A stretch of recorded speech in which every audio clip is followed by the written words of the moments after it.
आज जो 6 घंटे पढ़ने के लिए तैयार नहीं है वो कल 12 घंटे काम करने के लिए तैयार रहे।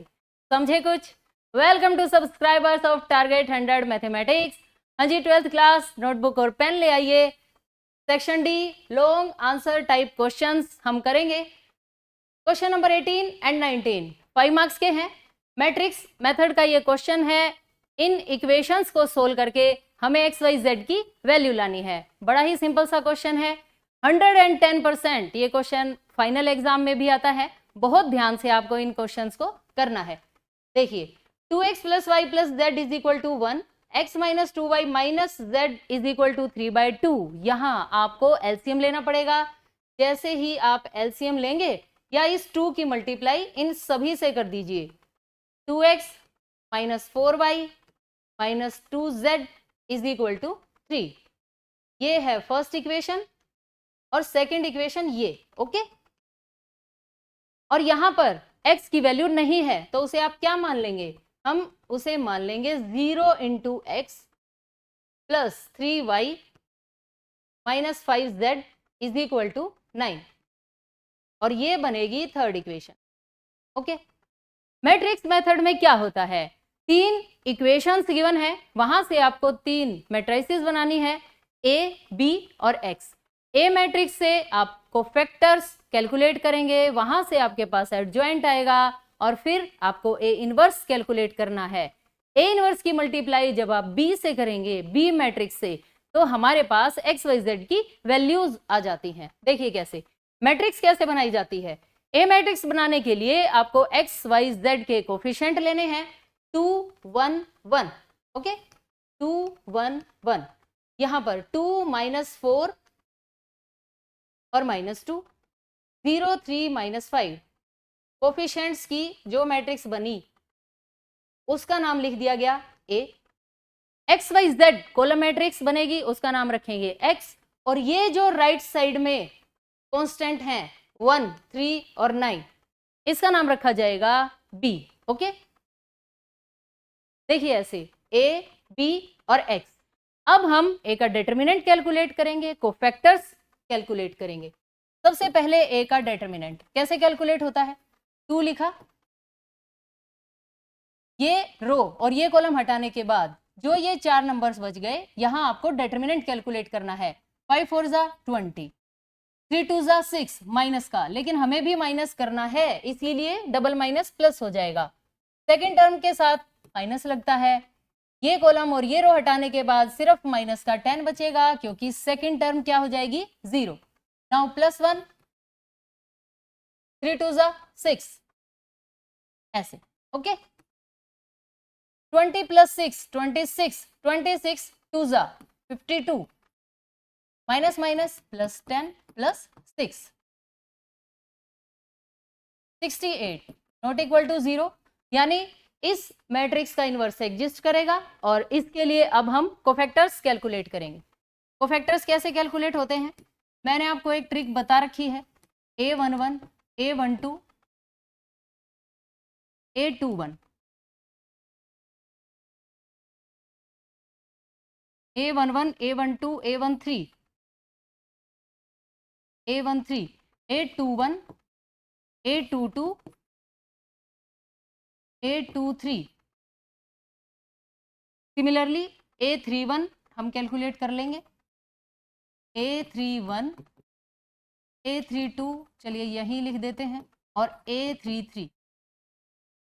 जब जब भी इनका सम ओड नंबर आएगा तब तब आपको माइनस लगाना है, जैसे यहां पर इसमें माइनस लगे।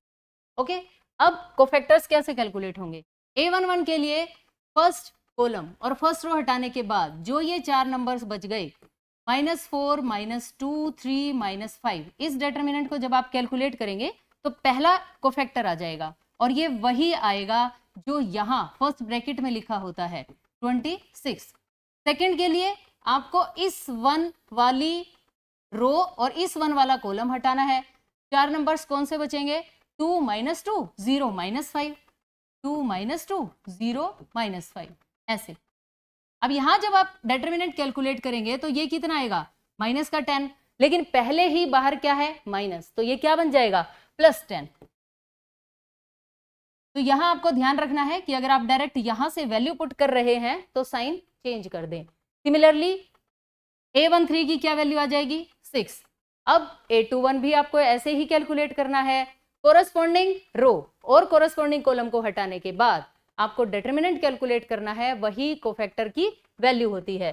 जैसे मान लीजिए आप लास्ट टर्म का आपको कोफैक्टर फाइंड करना है A33 का, इस कॉलम को हटा दीजिए, इस रो को हटा दीजिए, क्या बचा 212 माइनस 4, 212 माइनस 4 ऐसे। ओके, इसकी वैल्यू -8 क्रॉस मल्टीप्लाई करके सब्ट्रैक्ट करना है, ये आएगी -10। सिमिलरली आप ये सभी कोफैक्टर्स कैलकुलेट करेंगे और क्या लिखेंगे ऐसे। यहां एडजॉइंट है, मैंने सभी कोफैक्टर्स लिख दिए हैं। देखिए पहला 26 था, फिर 10, फिर 6, लास्ट वाला हमने -10 कैलकुलेट किया है। बाकी वैल्यूज आप खुद कैलकुलेट करें और उनकी पोजीशन पर रख दें।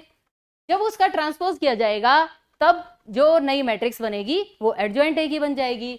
नाउ ट्रांसपोज का क्या मतलब होता है, फर्स्ट रो का फर्स्ट कॉलम बनाना, सेकंड रो से सेकंड कॉलम, थर्ड रो से थर्ड कॉलम। ओके, अब हमें कैलकुलेट करना है ए इनवर्स। ए इनवर्स का क्या रूल होता है, 1/डिटरमिनेंट ए इंटू एडजॉइंट ए। डिटरमिनेंट की क्या वैल्यू आई है 68 और एडजॉइंट की ये वैल्यू है 26, 10, 6, 8 -10 -6 2 6 -10।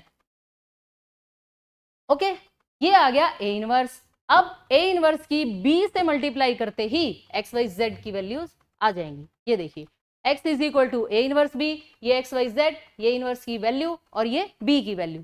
मल्टीप्लाई करने के लिए सबसे पहले एरो लगाए जाएंगे। 1/68 मल्टीप्लाई करेंगे फर्स्ट रो की इस कॉलम के साथ, क्या आएगा 26, 24, 18, 10 -30 54, 6 -18 -90। जब आप इसे कैलकुलेट करेंगे इन सभी नंबर्स का सम 68, ये -20 -34, यहां पर वैल्यू आएगी -12 -102 ऐसे। ओके, अब हर नंबर को 68 से डिवाइड कर दीजिए, ये दोनों कैंसिल, 1 -1/2 -3/2। इट मीन्स x की वैल्यू 1, y की वैल्यू -1/2 और z की वैल्यू -3/2। यही हमें कैलकुलेट करनी थी। Now next question,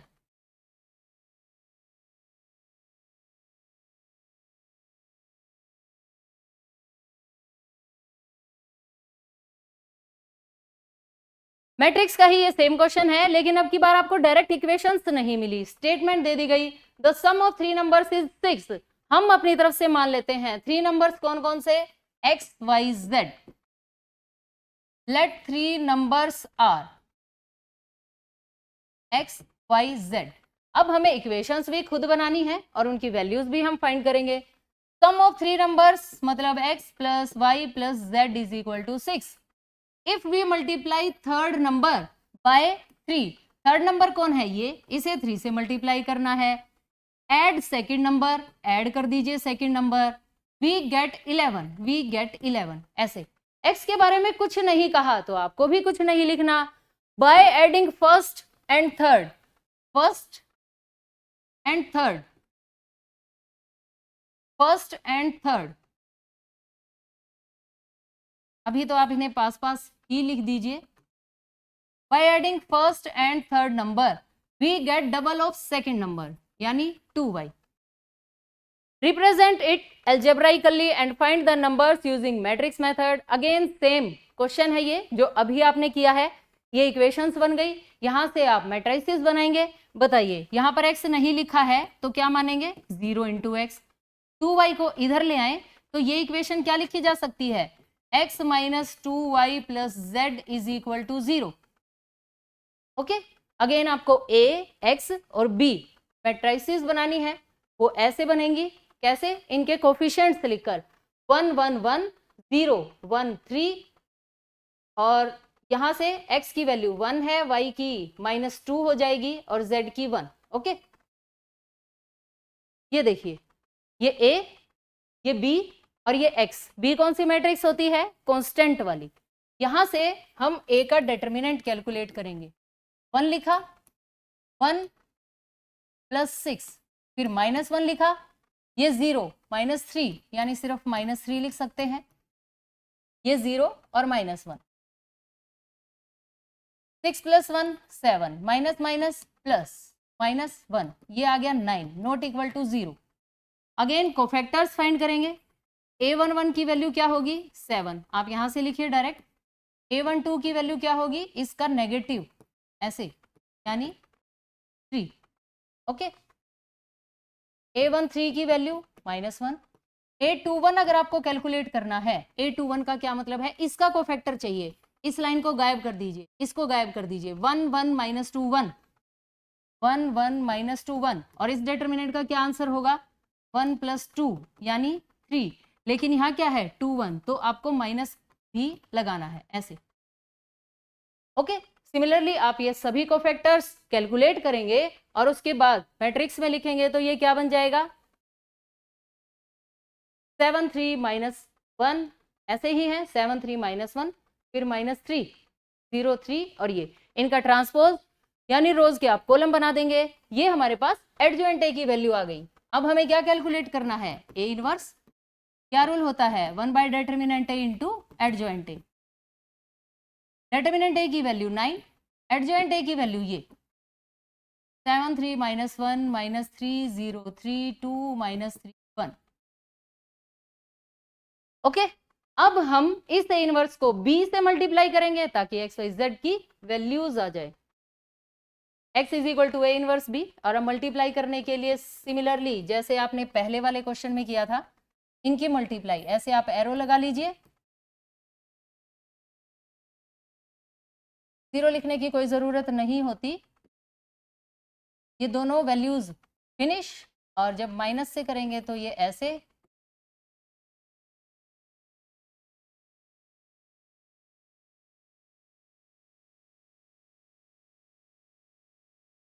-42 -33 9 18 27। हर टर्म को 9 से डिवाइड करेंगे तो 9 1 जा 9, 9 2 जा 18, 9 27। तो x = 1, y = 2, z = 3। ये एक्स वाई जेड की वैल्यूज आ गई। दोनों ही क्वेश्चंस बिल्कुल इजी हैं, आप कोई भी क्वेश्चन कर सकते थे पेपर में। Now question number 19, show that of all the rectangles inscribed in a given fixed circle square has maximum area। ये क्वेश्चन में फंस गए हैं, क्या करा है पेपर में? बड़ा ही अच्छा सवाल है, एग्जाम में इस टाइप के क्वेश्चन आ जाते हैं। देखिए, rectangles inscribed in A given fixed circle. Circle के फिक्स होने का क्या मतलब है? रेडियस फिक्स है, ये है सर्कल, ये है सेंटर O, ये वैल्यू है R, ये R, और जो रेक्टेंगल है उसकी लेंथ और ब्रेथ को हम अपनी तरफ से मान लेते हैं X और Y। ओके, ये है X और ये है Y। हमें इस रेक्टेंगल को क्या दिखाना है? स्क्वायर, और स्क्वायर की दोनों साइड्स इक्वल होती हैं, लेंथ = ब्रेथ। अगर मैं x = y दिखा दूं इस क्वेश्चन को करते हुए, इट मींस स्क्वायर का एरिया मैक्सिमम हो जाएगा। मैक्सिमम कैसे पता चलेगा? सेकंड डेरिवेटिव का आंसर अगर <0 आ जाए, इट मींस ये मैक्सिमम हो जाएगा। तो चलिए शुरू करते हैं। Let r be the radius of circle. r circle की रेडियस है और लेंथ ऑफ रेक्टेंगल हमने मान ली है x, ब्रेथ ऑफ रेक्टेंगल मानी गई है y। It means A B की वैल्यू x, बी सी की वैल्यू y, और radius O A, O C भी रेडियस है, ओ ए भी रेडियस है, कंप्लीट ए सी क्या होगी? A C double O A, radius का डबल। ओके, अब यहां पर ये 90 डिग्री है। In triangle ABC Pythagoras theorem का यूज कीजिए, x square plus y square is equal to 2r का स्क्वायर होल स्क्वायर हो जाएगा। तो हम क्या लिखेंगे, in triangle ABC, in triangle ABC x square plus y square is equal to 2r का whole square, it means 4r square. Okay, यहां से हम वाई स्क्वायर की वैल्यू कैलकुलेट करते हैं, 4r square minus x square, और y की क्या वैल्यू आएगी, 4r square minus x square का अंडर रूट। वाई की इस वैल्यू को संभाल के रख लीजिए, बाद में वाई की वैल्यू ही कैलकुलेट करने में काम आएगी। अब एरिया को मैक्सिमा मिनिमा बताना है। बताइए, रेक्टेंगल का एरिया क्या होता है, L इंटू बी। एल और बी को आपने क्या माना हुआ है, x इंटू वाई। यहां पर y की ये वैल्यू पुट कर लीजिए, और अब हमें इसका करना है डेरिवेटिव, लेकिन अंडर रूट का डेरिवेटिव मुश्किल हो जाएगा, इसलिए अंडर रूट को गायब कर दीजिए। कैसे गायब करना है, स्क्वायर करके, स्क्वेयरिंग बोथ साइड्स, x का स्क्वायर, और यहां से ये अंडर रूट गायब हो गया ऐसे। ओके, अब हम इसका डेरिवेटिव करेंगे। डेरिवेटिव करने के लिए ये ए स्क्वायर आप ऐसे ही लिखिए, डिनोमिनेटर में dx आएगा। अब इसका डेरिवेटिव करने से पहले आप एक काम और करें, क्वेश्चन और इजी हो जाएगा, इसकी मल्टीप्लाई कर दीजिए अंदर। एक्स स्क्वायर को जब आप इससे मल्टीप्लाई करेंगे तो ये क्या आएगा, 4r square x square minus x raise to power 4। और अब आपको x के विद रिस्पेक्ट टू इसका डेरिवेटिव करना है, ये 2 पहले आ जाएगा, 8r स्क्वायर x माइनस इसका डेरिवेटिव 4x क्यूब। ओके, अब फर्स्ट डेरिवेटिव को किसके इक्वल रखते हैं, 0 के। वहां से क्या आती है, x की वैल्यू। तो चलिए ढूंढते हैं x की क्या वैल्यू आएगी।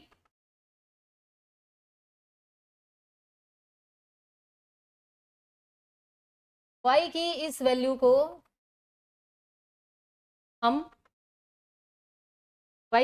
को हम इस वाले पेज पे रखाते हैं, पहले वाले पे, 4r square minus x square का under root, 4r square minus x square का अंडर रूट। ओके, यहां से हम इस वैल्यू को यूज कर लेंगे।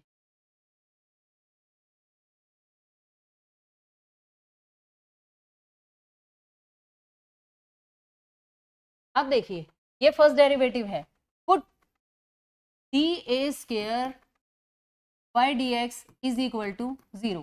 फर्स्ट डेरिवेटिव को 0 के इक्वल लिख दीजिए, क्या होगा, माइनस के नंबर उधर जाकर प्लस में चेंज हो जाएंगे, या फिर आप 4x को कॉमन लिख लीजिए, 4x कॉमन आ जाएगा तो क्या बनेगा, 2r square minus 4x common है, सिर्फ x स्क्वायर बच गया, दिस इज इक्वल टू 0। दोनों को अलग अलग 0 के इक्वल रख देंगे, either x is equal to 0 और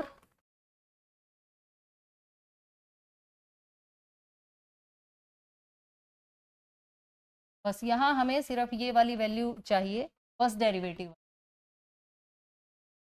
either x is equal to 0 और 2r square minus x square is equal to 0।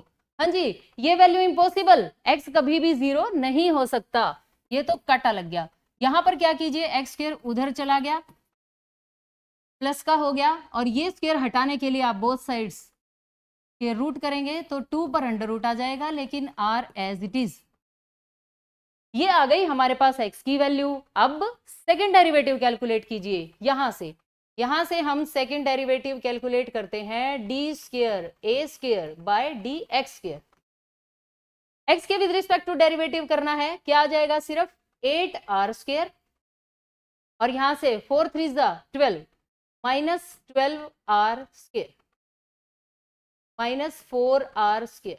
Okay, हमें सेकंड डेरिवेटिव का साइन देखना है, कब, वैल्यू पुट करने के बाद, x की वैल्यू, लेकिन यहां पर तो x बचा ही नहीं, यानी ये एरिया जो है माइनस आ गया, दिस इज लेस देन 0। तो आप क्या लिखेंगे, तो एरिया इज मैक्सिमम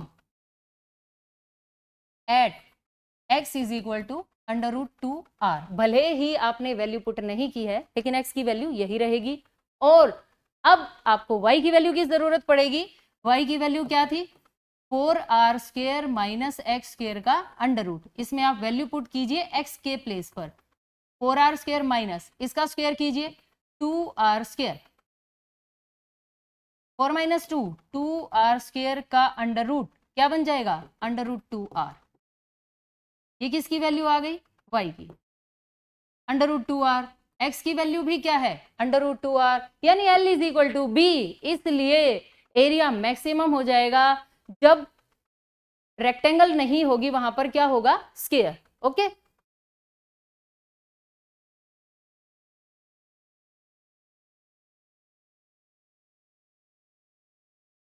तो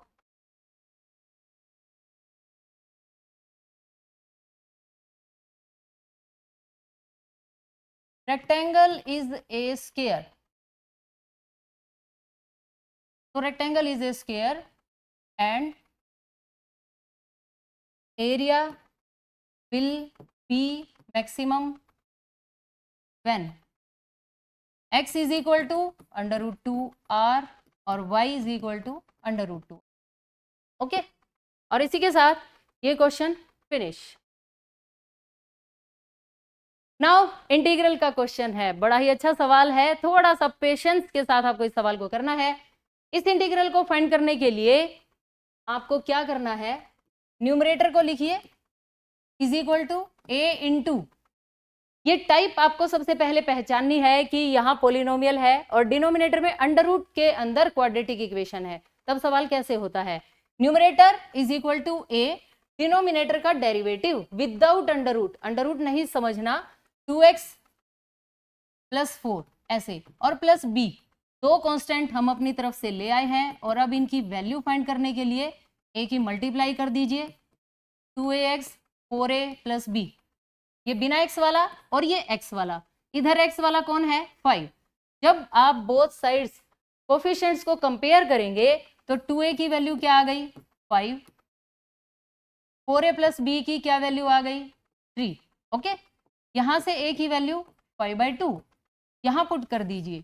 4 into 5/2 plus b is equal to 3। 2 2 ज़ा 4, 5 2 ज़ा 10, प्लस का 10 उस साइड जाकर माइनस का, तो b की वैल्यू क्या आ जाएगी? 3 माइनस 10 यानी -7। ओके, a और b की इन वैल्यूज को आपको यहां पुट करना है। यहां पुट करेंगे तो क्या बन जाएगा? 5x plus 3 is equal to a के प्लेस पर 5/2। एक लाइन आप इसके नीचे लिखें, कैसे? तो 5x plus 3 is equal to 5/2, 2x plus 4 -7। ये हमारे पास वैल्यू आ गई। अब इस इंटीग्रल में 5x प्लस 3 के प्लेस पर आपको ये वैल्यू पुट करनी है। डिनोमिनेटर को अलग अलग करना है, इंटीग्रल को भी अलग अलग करना है और इसे सिंप्लीफाई करना है। देखिए, ये इंटीग्रल की वैल्यू है। यहां हमने 5x प्लस 3 की वैल्यू पुट की, कौन सी? ये वाली 5/2 2x plus 4, 5/2 2x plus 4 -7 divided by under root x² plus 4x plus 10 dx। Okay, अब आप इंटीग्रल को अलग अलग कर दीजिए और डिनोमिनेटर को भी। 5/2 integral 2x plus 4 divided by under root x² plus 4x plus 10 dx minus again integral 7 divided by under root x² plus 4x plus 10 dx। Okay, अब इसे मान लीजिए I1 और 7 को आप यहां लिख लीजिए बाहर ही, 7 को यहां रखिए और इसे मान लीजिए अब I2। 7 के बिना सिर्फ इस इंटीग्रल वाले पोर्शन को I2, इसको I1। तो I की क्या वैल्यू हो जाएगी? I की वैल्यू हो जाएगी 5/2 I1 माइनस 7 I2। ओके, अब हम दोनों इंटीग्रल्स को अलग अलग सोल्व करेंगे। ये है पहला इंटीग्रल, I1 की ये वैल्यू है 5/2 माइनस I1 माइनस 7 I2। इस इंटीग्रल को सोल्व करने के लिए डिनोमिनेटर को t पुट कर दीजिए, denominator as it is with square root, okay, इसको मान लीजिए t।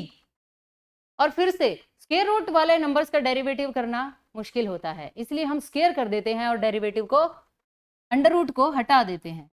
X square plus 4x plus 10 is equal to t square, squaring both sides. अब आप डेरिवेटिव कीजिए 2x plus 4 dx 2t dt, ऐसे, अंडरस्टैंड।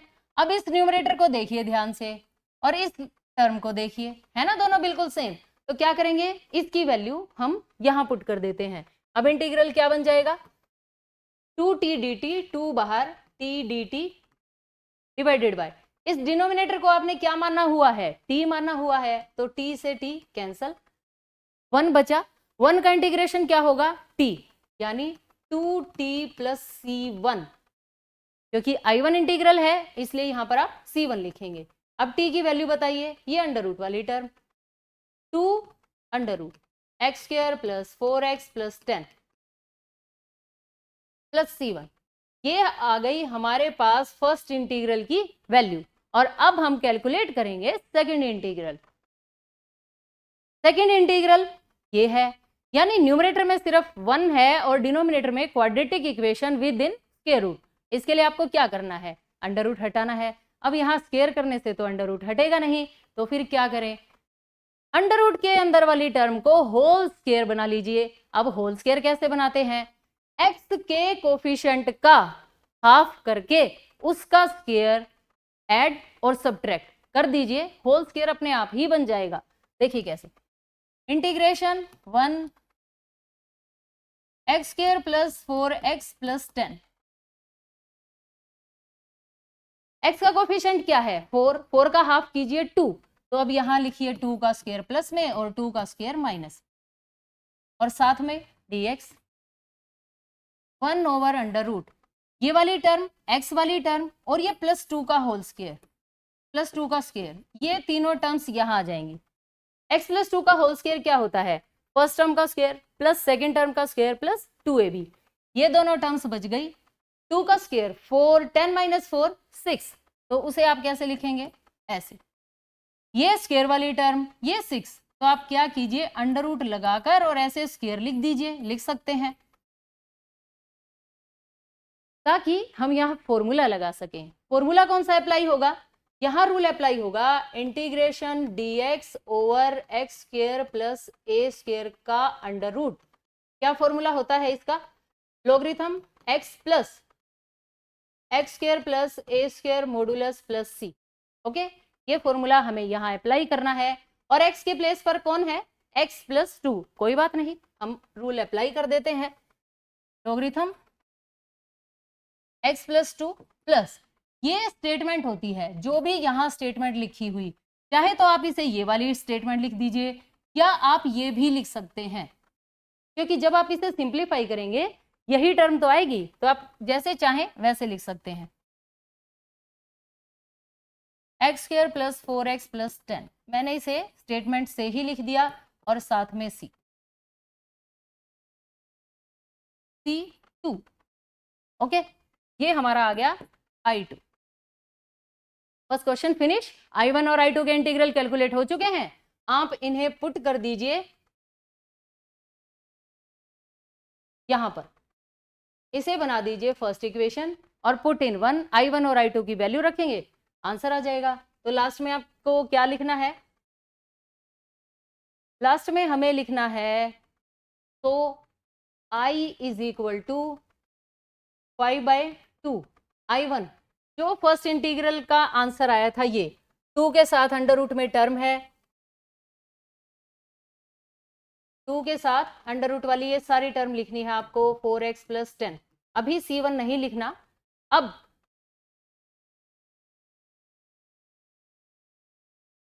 हमें दूसरी वैल्यू यहां पुट करनी है -7 I2, तो ये वैल्यू भी रखते हैं हम, -7 I2 का क्या आंसर आया है, I2 का आंसर आया है ये आंसर आपको एज इट इज लिख देना है लॉगरिथम की टर्म में। अब बचे C1 C2, C1 plus C2 को आप सिंगल कांस्टेंट बनाएंगे, बाद में लिखेंगे प्लस C, ओके, अंडरस्टैंड। और ये क्वेश्चन फिनिश। 2 से 2 को कैंसिल कर देना, बस 5 के साथ ये टर्म, -7 के साथ ये वाली टर्म, और C1 C2 के प्लेस पर सिर्फ C आ जाएगा। Understand. Now question number 20, section E, source based type question है।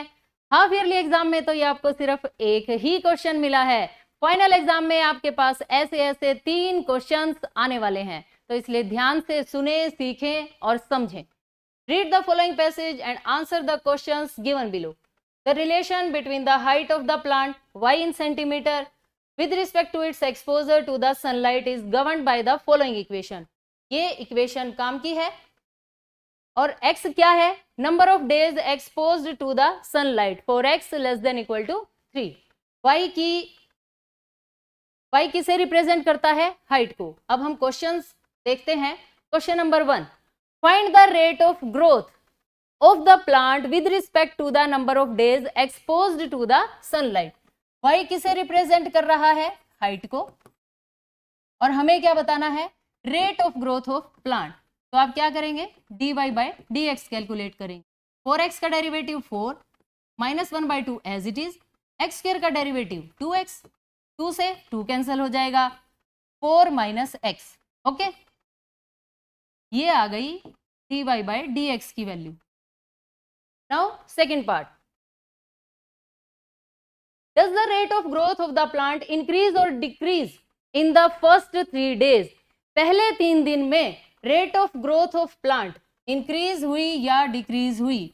Rate of growth of plant क्या है? 4 - x। आपको क्या करना है? पहले 3 दिन का डाटा यहां से कैलकुलेट कर लीजिए।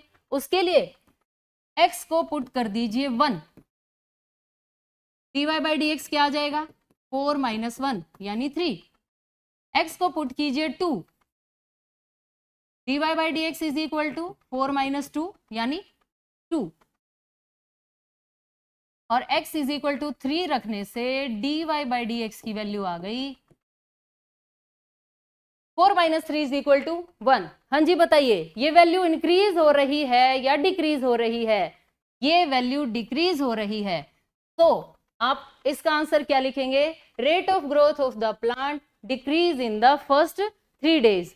जब भी आप नर्सरी से कोई छोटा पौधा लाते हैं तो वो एकदम से नहीं लगता, उसको ग्रो करने में थोड़ा सा टाइम लगता है। वो बढ़ तो रहा है लेकिन धीरे धीरे, तो ये जो रेट है ये क्या आएगा? डिक्रीज।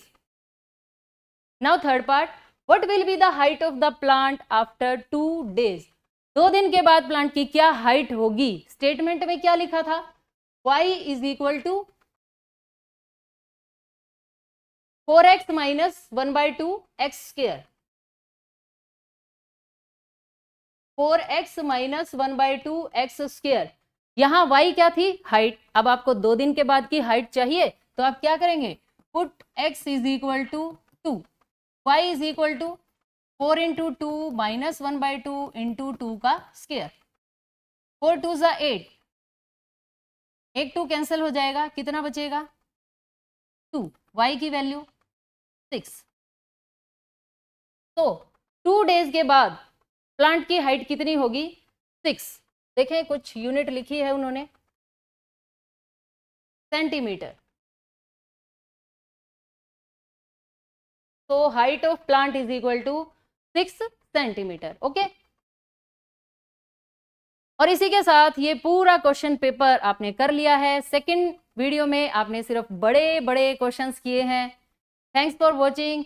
चैनल को ज़्यादा से ज़्यादा लाइक करें, चैनल को सब्सक्राइब करें, वीडियो को लाइक करें और शेयर करें। Bye bye, take care.